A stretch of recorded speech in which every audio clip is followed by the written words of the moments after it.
And while a big part of what we're going to be sharing is where we are headed, we still are a national network of foundation professionals, social entrepreneurs, and change makers who are striving for excellence in the practice of philanthropy and many other things. We do our work really through a few channels, primarily helping you all connect with each other and with others in the field, learning and practicing leadership skills, and inspiring and digging in on emerging ideas and prescient important ideas in the sector. If you are not yet a member, or if you are and you want to learn more about different ways you can get involved, please feel free to reach out to me directly, biz@epip.org. I would love to hear your thoughts or questions and to jump into a conversation. And just to give you a couple quick tips about things that are coming up, we have some great webinars scheduled through the rest of the year. Our next one is in 2 weeks, focused on advocacy and grant making, with three actually folks who have really interesting and complex backgrounds in advocacy, who are going to be speaking to us about really how do you get this work done in meaningful ways for grantees and for foundations. So join us on the 9th at 3 p.m. and you can RSVP for that webinar at epip.org/events. And when you're there, you'll see there's a ton of chapter events happening across the country right now. So definitely check out EPIP events page, and hopefully you can make it, if not to the live events, to more of our online ones. Some technical tips for today. There is a question box in your control panel. Please use it for any questions you have, but also if you have technical difficulties or challenges that come up with the system, just drop those questions in there. If you have comments that come up throughout, definitely eager to hear your thoughts and to have this be a dialogue. So please share questions as they arise. There will also be dedicated time at the end for any questions that we don't get to throughout the presentation. We tend to keep our polls and questions anonymous. You can follow us in the conversation online at EPIP webinar is the hashtag. The webinar is being recorded, and there will be a short survey at the end that we would really love your feedback on so we can continue to provide content that's most exciting and relevant for you. So without further ado, I would love to welcome Tamir and Christi to the stage. There's a lot of folks here who are part of the EPIP community, so you may already know them both well. But either way, I am thrilled to hear what they will be sharing today.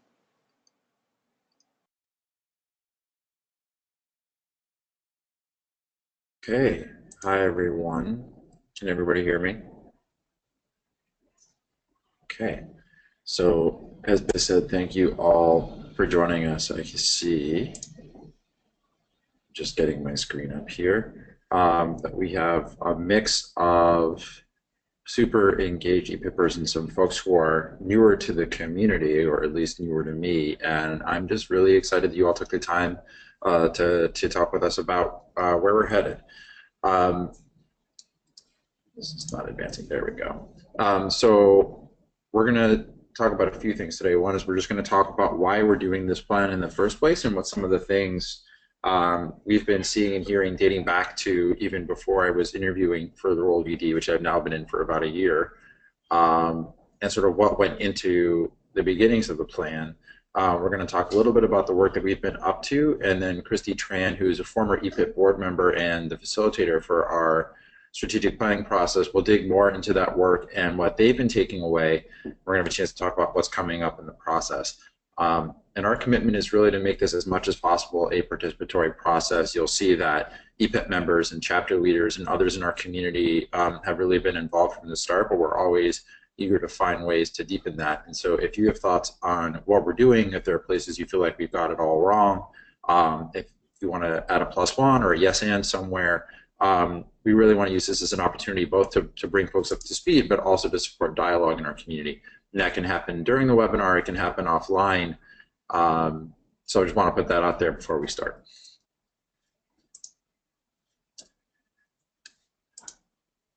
I went too far. Sorry, there's a bit of a lag, so spoiler alert. So For the last 15 years, EPIP has been a place where folks who are relatively new, usually to philanthropy, we have members who are outside of the foundation world too, can come and sort of find a safe space where they can ask questions from what is this field that I just got myself into to what do these words mean with all the jargon that we sort of deal with. How do I figure out my path in this field? Is it me or some of the things that we're doing in our organization a little bit crazy? And I could fill 10 slides with folks like the ones pictured here who have attributed some of their success in the field to their involvement with EPIP over the last 15 years. And that's a legacy that we take really seriously. And at the same time, one of the things that we have been seeing and hearing dating back to even before I took this role was that folks felt like they were leaving the safe space of the EPIP community, and in many cases going back into institutions or looking at the field as a whole and seeing issues from implicit bias in foundation strategy or even in internal culture and practice, having trouble feeling like they could ask questions and be heard, feeling like they weren't able to contribute to their organization's strategy the way that they felt they were capable. And so there's an appetite to start digging into some of these root causes within foundation. At the same time, we've really been in sort of a movement moment, and philanthropy has a long and sometimes mixed track record when it comes to movements for equity. Some foundations, for example, supported parts of the civil rights movement, and many would say that we're in a similar moment today, and there's been, in the last couple of years, a real groundswell of energy in our membership around folks' institutions' relationship to movements like Black Lives Matter, protests against the Dakota Access Pipeline, movements around immigration, trans rights, just to name a few. And so that's something that we really wanted to dig into. And through all of that, we sensed a desire, while members remain at the center of what we do, to have a more direct influence as a community on institutional practice, on our field as a whole, and by extension, to help make philanthropy a greater force for equity in the world. What you see on your screen now is a way that we initially thought of a process. It's an innovation pyramid. I stole it from the mayor of Louisville, and it's structured in such a way that the bottom is focusing on sustaining what we already do, right? So we remain committed to being an organization that cultivates leaders who have really sort of unassailable skills, credentials, ability to lead. That's still very much at the core of who we are. In the middle of the pyramid, there are ways that we can improve what we're already doing, building greater organizational capacity, as an example, looking at the different ways that we generate revenue and seeing if there are ways we can ensure our long-term sustainability. A lot of these are things, if you've been involved in a chapter, that you've heard before. And at the top, you see a list of things that we haven't done in a systematic way before that would represent a sea change in how we work. And the initial thought was that the plan would really focus on that top section. But in practice, more and more, the top and the middle are blurring, and they have implications for the bottom. And we'll come back to that. So I want to turn it over to Christi to get into more depth about what we've been doing and learning, but I want to share a few reflections from the process from my perspective. And these are my reflections, just to be clear, not sort of official EPIP reflections. And if you want to see more of my thoughts, they're in the blog that was in the newsletter this morning and that we posted yesterday.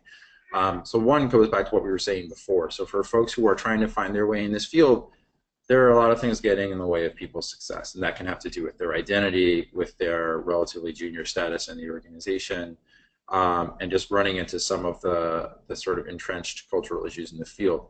And the flip side of that are senior leaders in philanthropy who are really pushing for change, wanting to make sure that foundations are an ally to movements for equity, looking to diversify their own leadership, to better engage staff at all levels of the organization. And I believe that we may be able to be of greater help to institutions in our community in breaking through some of these challenges. And in many ways, those challenges are sort of the flip side of what our members are experiencing. And that's a hypothesis that we plan to test over the next few months with our institutional members and others. And it won't surprise many of you to hear that in these respects, our chapters are ahead of us. So if you look at the list of chapter events in our newsletter that went out this morning, you'll see there are a ton that are discussions of things like police shootings and how philanthropy is responding, to articles about Black Rage and philanthropy, the Rodney Foxworth article that came out a little while ago, any manner of different sort of questions, debates that have to do with philanthropy, equity, and social movements. They're happening right now, really without any major shift in strategy from us as a staff. And so in many ways, we're both in dialogue with our members, but also following their lead. And with that, I want to turn it over to Christi and just remind folks that if you have questions or comments, please put them in the questions or chat box and we can address them either as we're going or at the end. Christi? Great. Can you hear me? Can you turn yourself up a little bit? Can you hear me now? That's a little better. Thank you. Okay, great. Thanks, Tamir. Thanks, Biz. Welcome, everyone. Good afternoon. It's a pleasure to be a part of this work again. As Tamir mentioned, I was on the National Board of Advisors for EPIP for about 3 years, and during my kind of intensive involvement with EPIP, I was actually working at a foundation for about 4 years doing grant making and capacity building and other sorts of technical assistance. And prior to that, I was at a nonprofit consulting firm. And now I actually do freelance strategy and grant making consulting to mostly foundations and then a handful of nonprofits like EPIP. So super excited to be back. And what I'm going to do today is walk you through a little bit of what sort of work we've been doing around the strategic planning in the last couple months and share some of our early findings and then present some of our next steps for your questions and feedback. So Tamir, can you advance the slide? Or can I do that? Let's see here. There we go. Sorry. There's a bit of a lag. Yeah. Okay, great. So when we embarked on the strategic planning process this summer, one of the things we did is sat down and tried to organize how we would, what questions we wanted to answer throughout the process. And so there's a number of things that we've been trying to tackle up front, trying to understand a little bit better from our different stakeholders. One is, what are the trends in the field? What are some of people's point of views on what philanthropy could do? Not just as an end goal, but how could philanthropy advance equity and support the broader EPIP community? What outcomes would EPIP want to strive for? How does EPIP see its role in the field, both EPIP National and the EPIP community of members and chapters? And then who are our members? What approaches could EPIP take to sort of play a role in the philanthropic sector? And then what could we actually test and start to experiment with as we develop different ways that EPIP could play out its role in the sector? And then also for EPIP internally, what capacities would it have to develop internally to play those new roles, as well as what work would it have to do with chapters and our partners and allies to continue to figure out what it could be in the bigger sector.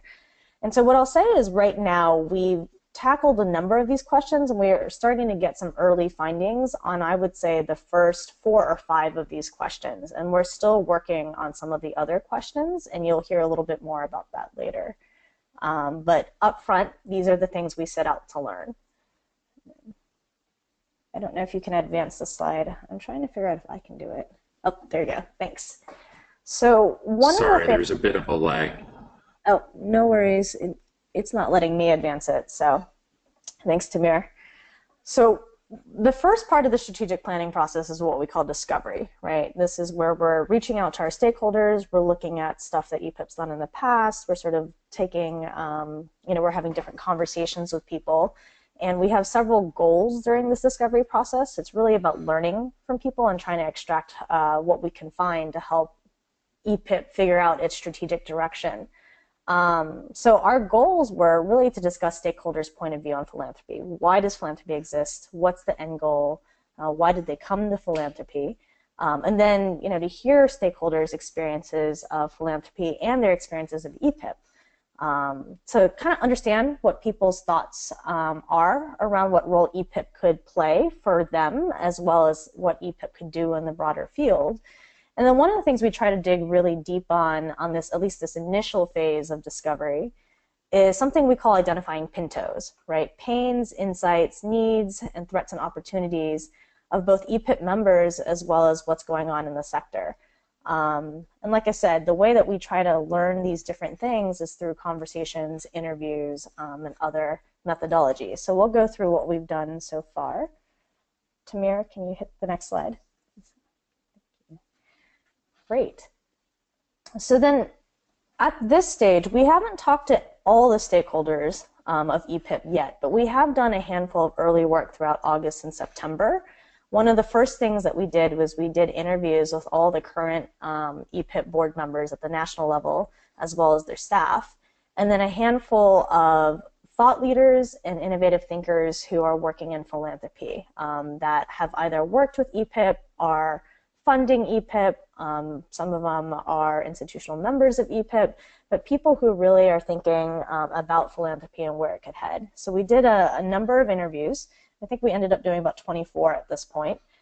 We also facilitated what we call a design workshop with the chapter leaders at the chapter leader gathering at the conference in Baltimore back in September. And in that design workshop, we actually did a fishbowl exercise where chapter leaders engaged in dialogue about their experiences working in philanthropy. We also did a gallery walk at the conference itself. So we actually posted what we would call kind of provocative prompts, if you will, throughout the foyer outside of the big conference room, and we had invited all participants to throw up their answers on little Post-its and stick them on these different flip charts that we had posted around. And there were very targeted questions about their experiences in philanthropy and their experiences with EPIP. And then we actually invited conference attendees to vote on the stickies that resonated most with them. And so these are the kinds of things that we've been doing to, as I mentioned earlier, answer those initial questions and then achieve some of the goals that we had for this early discovery phase. Let's see. Thanks. So what did we learn? We actually learned quite a bit, even in this sort of narrow discovery that we did. We talked to a lot of people and we got a lot of input from participants at the conference, but this is just the start of our discovery. And we learned some really interesting things from the people we spoke to and the people who responded, right? And I think Tamir highlighted some of it earlier during this webinar. But one of the things we wanted to point out is that EPIP's greatest asset are the people that join EPIP. It's the EPIP community, right? One thing that was notable are the practitioners, the professionals who join EPIP are enormously talented. It's a very diverse group, and folks are very motivated to make change in the sector. A lot of folks being young and early in their career, they're bringing fresh perspectives. They're passionate about making differences on these charged events and issues that are happening today and right now. And they're also bringing a lot of energy and creativity. And many of them actually bring their own lived experience as well. However, once they actually get into their jobs in philanthropy, many of them noted that there were institutional and structural barriers that actually prevented them from having as authentic as a voice within their work environment, or also contributing to their inability to, there's a lot of them noted that there was limited room for growth, let's say. And so that limited their ability to move up within their organization or take on new responsibilities. They also noted, and I think this came out a lot in the chapter leader gathering, a lack of diversity, especially at the senior levels of leadership and board leadership. And one thing that they said really kind of overshadowed the culture of the foundations they worked in was this sort of feeling of elitism. And this contributed to feelings of isolation, frustration, some anger, and some disillusionment. And so people actually spoke to, in different ways, not feeling like they could speak up, feeling like they had to hold back. And then at the end, a lot of people, actually in the chapter leader gathering, some people mentioned that they didn't know whether this was the right sector for them to work in. You know, they had come in with, you know, a lot of excitement and passion and readiness to change things, but when confronted with the lack of diversity, the barriers, the elitism, and this really slow pace of change, they were feeling like maybe this isn't the right space for them. And so that was something that was really palpable that we heard and noted. And so that led us to think that, you know, foundations may be failing to retain this diverse and enormously talented group because of the kind of cultural things that are happening and some of the practices that are happening within the foundation. Another thing that I'll note is a lot of people did speak to this risk aversion that foundations had. And as I mentioned before, because the pace of change is so slow in foundations, that also contributed to frustrations about whether this was the right sector for some people. So those are some initial findings that we surfaced. These are what I mentioned earlier, are the kind of the key pintos we thought would be helpful to highlight. Then that said, and I think this is the next slide, Tamir. Thanks. That said, the people we spoke to in the interviews and in the chapter leader gathering and at the conference also offered then some potential ideas and direction for EPIP from this initial process. So one thing that we heard loud and clear was that EPIP definitely has a strong role to play in continuing to cultivate the diverse talent of practitioners who are entering the sector. Right, so this really means doubling down on the professional leadership development and helping practitioners who are in philanthropy be excellent at their work. And not just excellent at their work in the workplace, but also offering opportunities for folks to practice and grow their leadership through EPIP activities, as well as building relationships with others so they can find mentors and peers who also support them in their professional and leadership growth and development. So we heard that loud and clear. The other thing that we heard in terms of where could EPIP go now was that in addition to building people's professional leadership opportunities, that EPIP itself, as a community of practitioners across the country, EPIP could actually serve as a platform whereby the broader community could advocate and influence changes in the philanthropic sector more broadly. And when we say influencing change, I think what people alluded to was really trying to change the practices within foundations. And there were a lot of suggestions about what those could look like. It could be practices around diversity, equity, and inclusion. It could be practices around HR. It could be practices about how to build more room for professional growth for practitioners who are entering, more ladders for upward promotions, etc. And so we heard that loud and clear that EPIP actually has a role in terms of activating its membership to help drive more change in the sector so that the sector could effectively do better work towards advancing equity. Right? The last thing that we heard about where EPIP could go is that there are a lot of other, previous slide, there are a lot of other groups within philanthropy, other affinity groups and other kind of organizations that are working with philanthropy, right? And really trying to understand how EPIP can work with these other groups to expand its influence and expand and elevate and amplify the voices of its members to try to make, again, broader change within the sector to more effectively advance equity. And so we heard these three things, and these are the things that we're going to continue to explore during our next stage of discovery. I'm going to outline some of our next steps. And Christy, can I jump in for 1 second? Sure. So I just want to note that if any of this seems abstract, it's because it's supposed to be at this point in the process, right? So part of what we're trying to do with all of this is to be as transparent as possible as we go through this process. Like, we've tried to create as many opportunities for members to shape this as we can. We know that not everybody has the time and interest to do that, and so we're really trying to share things as we learn them and create more touch points for folks to share their thoughts, reactions, opinions on where specifically the work could go. If there's a program you feel really strongly about and think it could go in a certain direction, for example. So for those who are more sort of concretely oriented, just wanted to throw that out there. Thanks, Christy. Great. So then, as Tamir was saying, how are we going to continue to get to build more room for engagement and also engage you all, if you're interested, and others in this continued conversation about where EPIP heads next?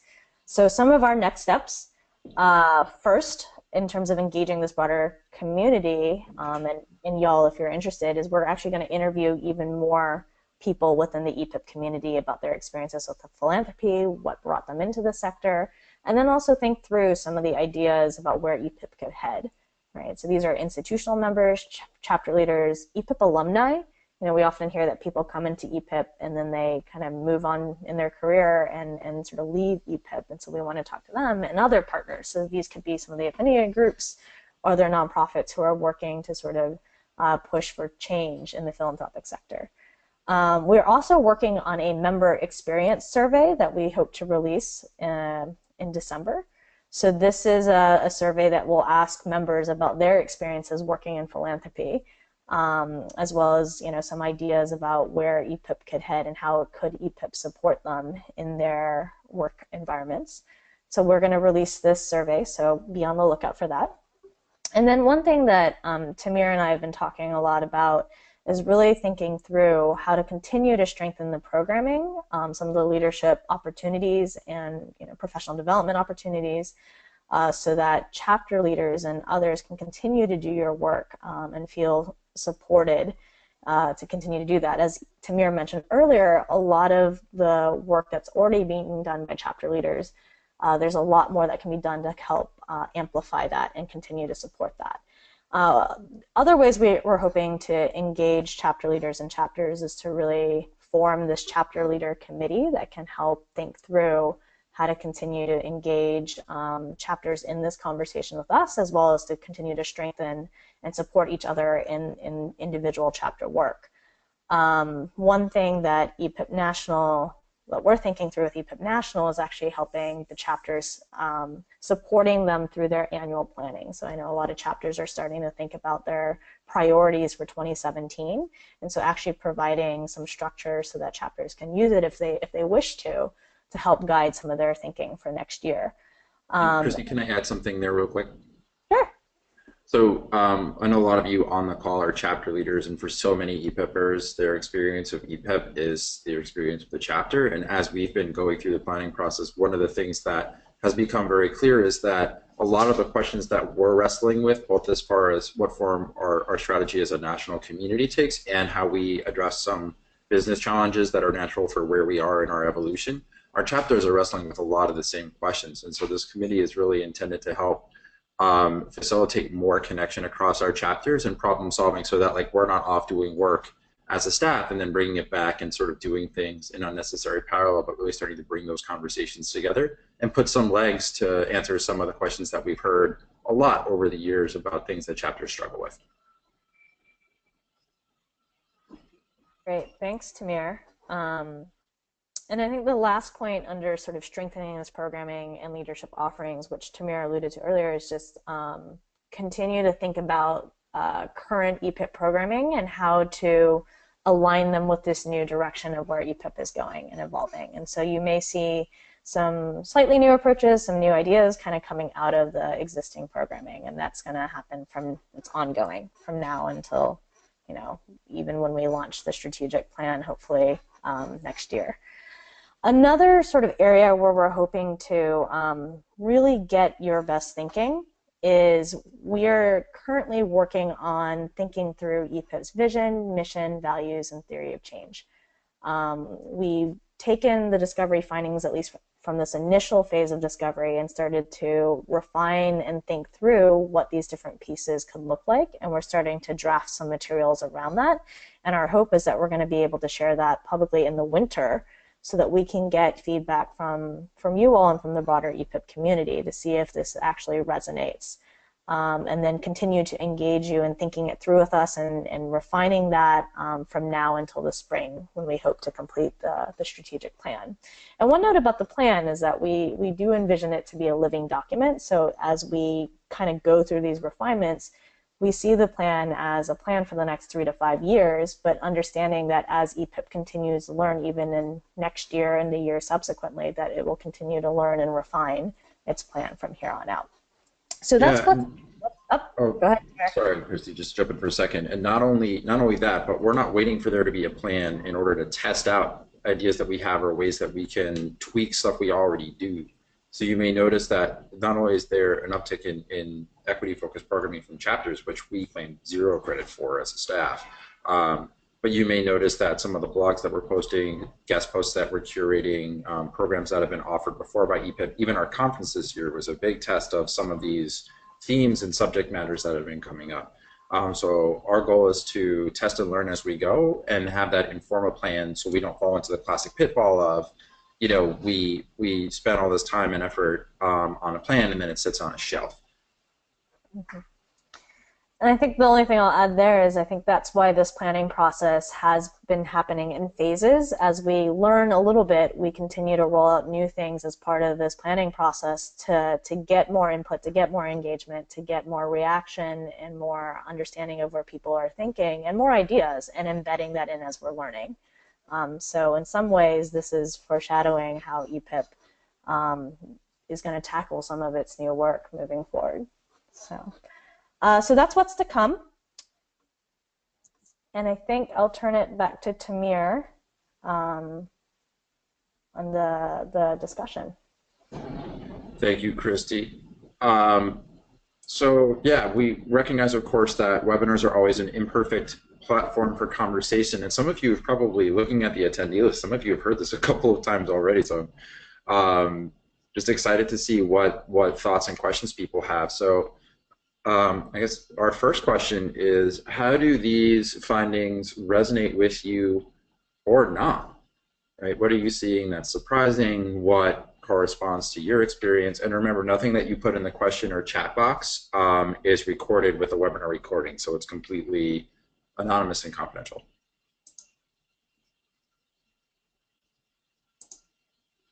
And if you want, rather than doing that, Biz, are we able to do the hand raise and put you on audio?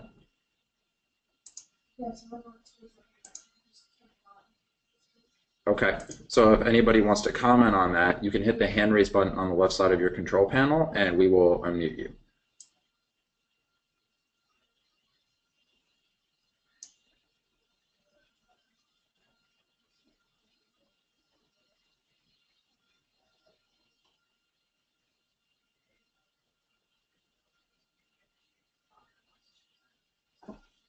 Sorry.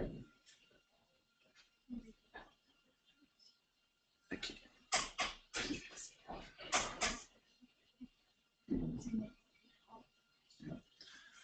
Okay.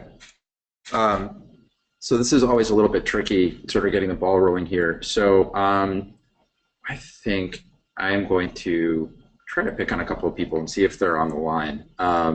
So Kelly, you're a chapter chair. One of your chapter co-leaders recently joined our board. I know you guys have had these conversations a lot. So if you don't mind, I'm just going to pick on you to get us started. How does all of this resonate with what you've been seeing and hearing in the DC chapter? Oh man, can you hear me? I can. Yep.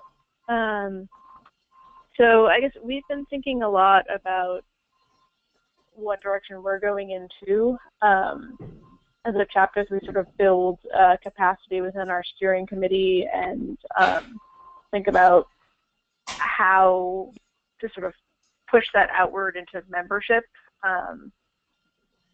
So I think we're sort of like here with you, and we're like hoping, I'm just kind of hoping that the ideas that we hear from our members at the upcoming open house are sort of going to be in dialogue with your process, and vice versa. Like I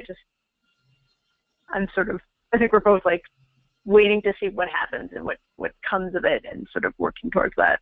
I don't know, that's not very, I don't have anything concrete, but I think there's like more opportunities for more voices and to try and address some things that we all struggle with, because I think the things I've been hearing are things I hear from the steering committee members, and I imagine I hear them from the members too. So. Yeah, and now that we've got some really sort of basic stuff under our belts, I think we can start to step up. And this is part of the impetus for this committee, right? So that we can do a better job of weaving those conversations. So it's not that we're in sort of like a wait and see pattern, but we can really start having that dialogue together.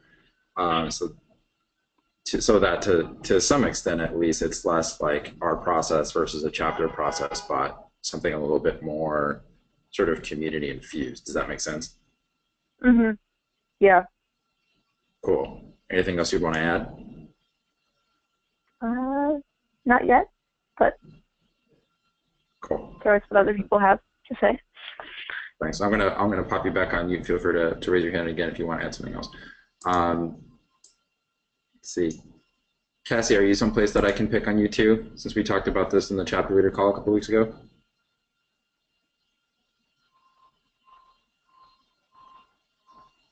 You've got a question. Oh, Cassie doesn't have a mic.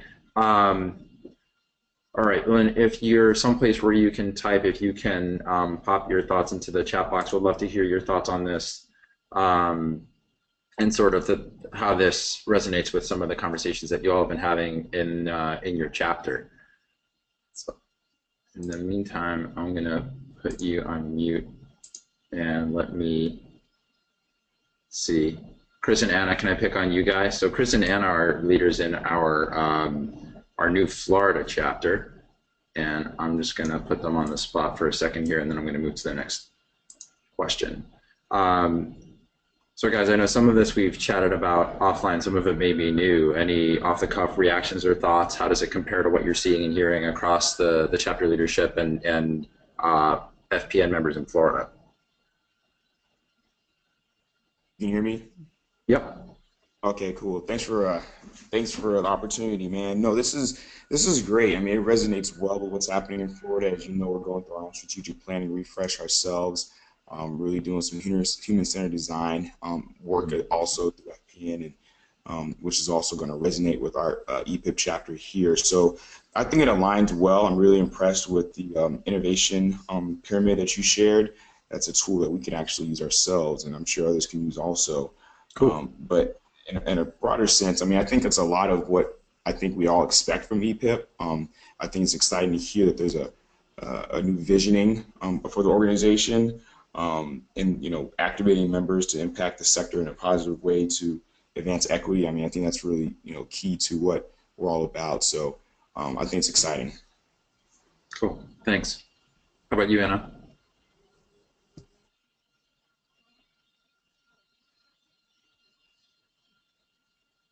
We have caught Anna away from her desk. It's always the danger with webinars. Anna, are you there? I don't know. Oh, I heard you for a second, and then I lost you. Can you hear me? Yes.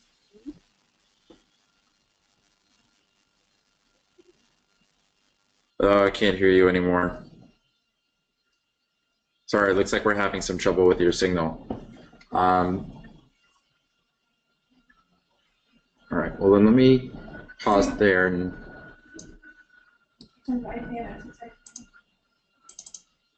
Huh? Sorry, Biz? Okay. Anna, since we're having some trouble with your audio, maybe you can try typing in the chat box or in the question box, and then we can read your answer to the group.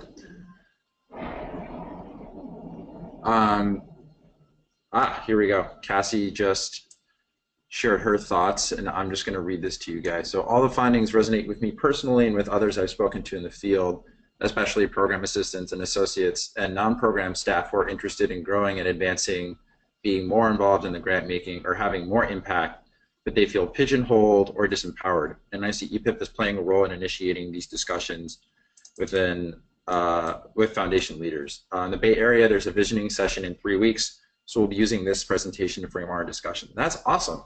I mean, not the part where folks feel pigeonholed or disempowered, but I'm glad that these materials are useful. And I'd love to focus group with you guys who are planning visioning sessions. We had been talking about doing a little bit more of a toolkit using these materials and maybe maybe providing like a sample agenda or just a little bit more to make it a little bit easier for you guys to plan and to take some of the onus off of you to develop it. So if y'all think that would be useful, you can either let me know here or we can talk about it offline. But definitely want to use as much of this stuff to help inform your conversations and then have that come back.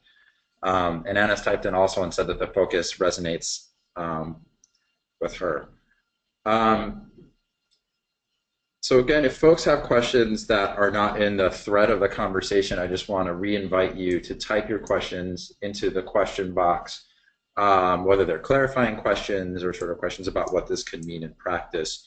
And again, I just want to emphasize something that's really important in what we've done in this process so far, which is that we've talked to folks who are part of our institutional membership, but we haven't really talked to quote unquote the institution, right? So I just think it's really important that in what conversations I've had with folks who are a little bit more senior, they're asking questions like, well, if you're an associate and our job description family says that you can't be a program officer unless you have 5 years of experience in the field, and this person's great, but they're coming right out of college, do we set that requirement aside? And if not, how do we either help folks get that experience or design a development and sort of ascent experience, even if it takes them out of the organization, that makes everybody satisfied and also helps us with retention and all of that.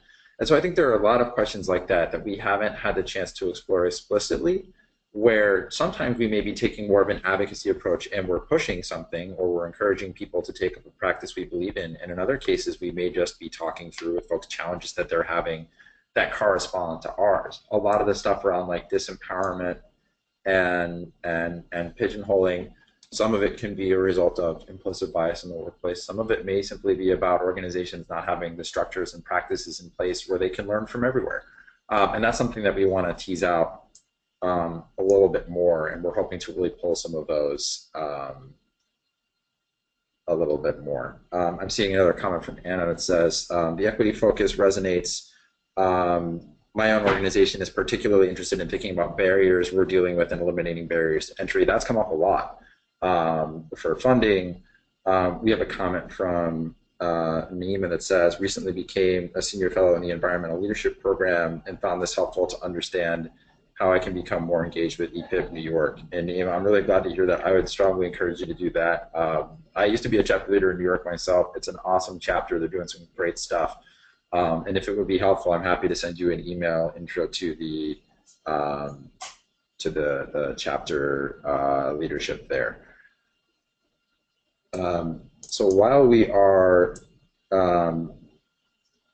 leaving space for more questions and comments, I want to go to question number 2, which is, what opportunities do you see for EPIP in this new iteration of our work? Are there things that you would like to see the field do? Are there ways in which you would like to feel more supported, more fully equipped to be a part of some of this work, or ways in which you're already trying to do this work in which you're running into barriers?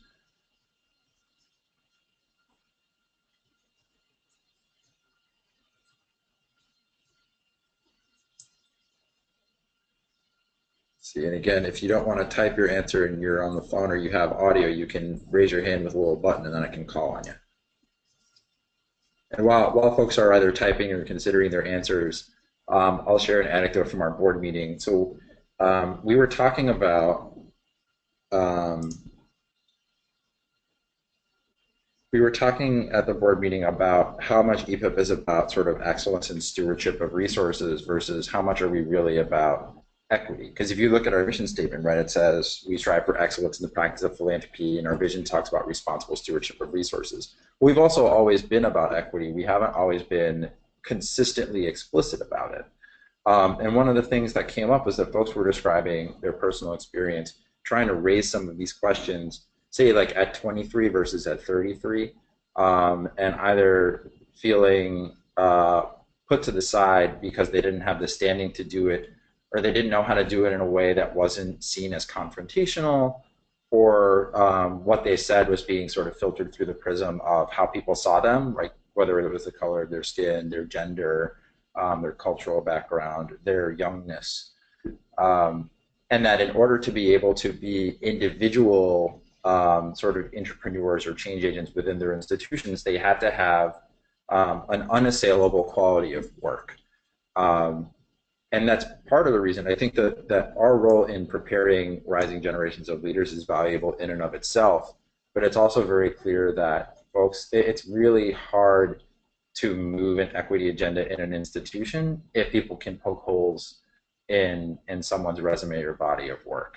And so that's part of the reason that we're sort of doubling down on the leadership development piece. And the other piece of it is just that it's really hard, and the more we can equip people with knowledge and strategies and peer support to do that, the better off we are.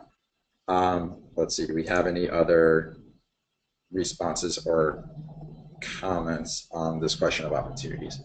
I'm not seeing much. Oh, there's an idea in the chat. Sorry, I'm just reading what's in the box here. So if folks want to share something, but they want complete anonymity even on the call, if you just put an asterisk at the beginning of your question, we won't read your name when we read the response. And again, none of these will show up in the recording, so you're safe on that score. I'm going to talk to you guys a little bit about a particular test that we're working on right now, which is that some of you may remember and some of you may have participated in a program we did last year called the Inclusive Leadership Cohort. It was led by a woman named Amy Lazarus from a group called Inclusion Ventures. And in many ways, it was about creating a space for folks to dig into this question of how they can raise issues with internal sort of culture and practice that make their organizations more fully inclusive and support the advancement of diverse leaders. And one of the things that we've been talking about is when someone goes through that program, a lot of folks, it was open primarily to chapter, I think only to chapter leaders last year. We're thinking about expanding that.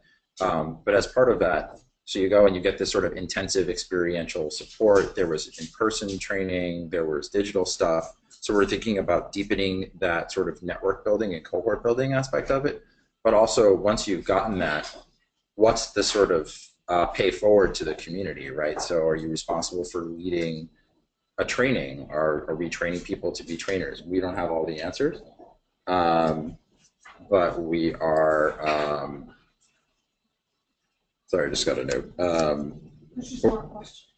We're thinking about different ways we can build that into the design, and if any of you were a part of that conversation, we'll likely be reaching back out to you to help inform that strategy. So just an example of something that we'll be doing in real time.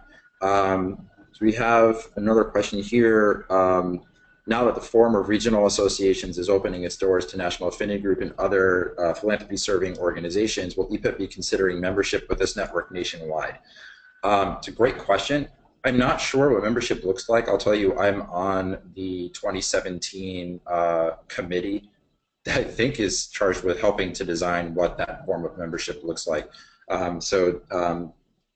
Dave Beamsdorfer, who used to be the head of Florida Philanthropic Network, where Chris is and now runs the forum, and I have been talking since he came on board.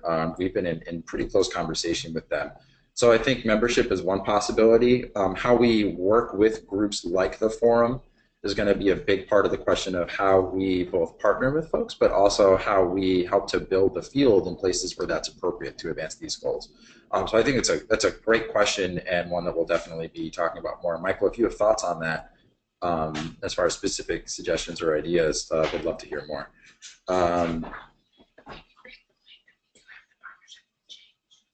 Yeah, and Biz just noted it's worth saying that we're also a part of a group, I would call it a sister organization, the Change Philanthropy Coalition. It used to be called the Joint Affinity Groups. It included identity-based groups serving philanthropy like AFI, the Association of Black Foundation Executives, Hispanics in Philanthropy, Native Americans in Philanthropy, funders for LGBTQ issues, and more. And that coalition has gone through a pivot much like ours, where it used to be really sort of like a place where the CEOs of those groups had sort of brown bags and talked to each other about things they were working on, to taking a much more intentional influence approach. And so you've seen some things. We had a webinar a couple of months ago introducing change. We're very active. I'm on the steering committee for 16, and we're going to be looking for ways to bring our members more fully into that work. Just want to, it looks like we've gotten some more thoughts here, so I just want to share what's been coming up. So Anna says there's an opportunity to support facilitation equity dialogues internally in organizations. That's definitely something that's on the table as we think about the range of things that we can do. Chris says, not sure what form this would take. It would be amazing if EPIP provided recommendations to the field in regards to advancing equity. Maybe the recommendations are different for philanthropic orgs and service providing orgs. Another opportunity, and this may exist already, is for EPIP to provide assessments for philanthropic organizations and service providing nonprofit to measure where they are in advancing an equitable society. I definitely think that's something we can do with all of our work. I think we're going to be balancing when we come up with individual, like when we come up with sort of EPIP branded stuff, and when we're curating a set of options. Like Frontline has a race equity assessment, a few others do. There's probably stuff on gender. Change may develop its own, I'm not sure. And so I think we're going to be looking for, both in our training content and in our I'm actually collateral, that's the word I was looking for, when stuff really needs to have our brand and when it can be curated. And my hope is that EPIP members will be a part of building that body of work. I mean, even just developing a clear point of view of philanthropy, like there are going to be some things that I think we believe that we haven't put on paper yet. And if and when we do, our whole community should own that. And then once we do that, well, then what does that mean in practice, right? What are we actually recommending? And so hopefully there will be a combination of EPIP offering things like that, different tools, practices people can use, providing members with talking points. Like if you look at the opportunity agenda, they have really great guides for how folks can talk about different issues that have race equity components. And it just helps equip people to respond to things that are being asked and said in the world and in their organizations. So definitely a lot more that we can do on that. Let me go down a little bit more. Michael says, oh, cool. So Michael is going to be on the Forum Conference Planning Committee. So yeah, I think there's definitely opportunities. And one of the things, so I should mention that Chris, who is one of the founding chapter leaders of EPIP Florida, is also on staff at Florida Philanthropic Network. And in an experiment for us, we signed an MOU with FPN this year so that the Florida chapter would be sort of a joint project of EPIP and FPN. It's been really interesting. I think we've learned a lot about that model. But there's a lot of folks who are connected to regional associations who aren't necessarily connected to EPIP yet. And that's something that we hope to be able to do more with, and something that we should, that I think is worth a conversation in chapters where those organizations are deeply rooted as well. Awesome. So we've got a couple of minutes. Christy, let me just pause and see if there's anything you wanted to react to in what we've been saying. I think the only thing that I would ask is for those who are starting to plan for next year, what else might be helpful to you in your conversations with your steering committees over the next couple months to see if there's anything we could pull together to help you, especially from this presentation or other pieces of our work. If there's anything that could be helpful or supportive, to just let us know. Thanks. So Cassie just had to jump, but she mentioned in response to your comment, Chris, that at our conference, Arabella tested a diversity, equity, and inclusion checklist with a workshop, and they've now posted the checklist, and it's at equityinphilanthropy.org. So that's one specific tool that we can potentially use. Biz, anything that you would want to add? She's shaking her head. No, I was just trying to mute everybody so that you guys don't hear us taking off into outer space, which is the echo sound. No, I think I would echo mostly how wonderful it is to have everyone so engaged in this, and how some of these findings are, of course, not the most thrilling in terms of hearing a lot of common frustrations, but it does bring us together around a common set of challenges that I'm excited to dig into together. And I just want to echo, as you are doing planning or even visioning and starting to think about how you are hoping that EPIP, either in your chapters or as an individual, can be a real arena and tool for you, to not hesitate to reach out. We're happy to hop on the phone for quick calls or go back and forth over email to learn about your ideas and also do the best we can to support them.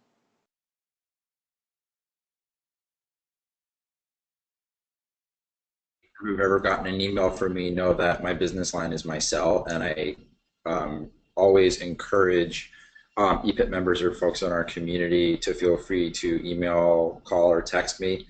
I enjoy it, and it's just a great way to stay connected to everybody. So, you know, if that's something you feel comfortable doing, please do. And if not, you know, and you have thoughts that you prefer to share with a leader in your chapter or through a different mechanism, just please feel free.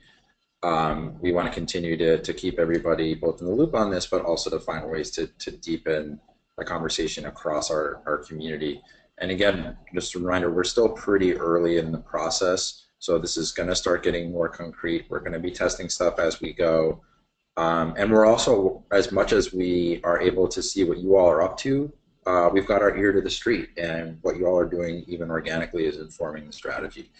So I just want to acknowledge the leadership that's on this call. I want to thank you guys for taking the time to join us. And please stay in touch.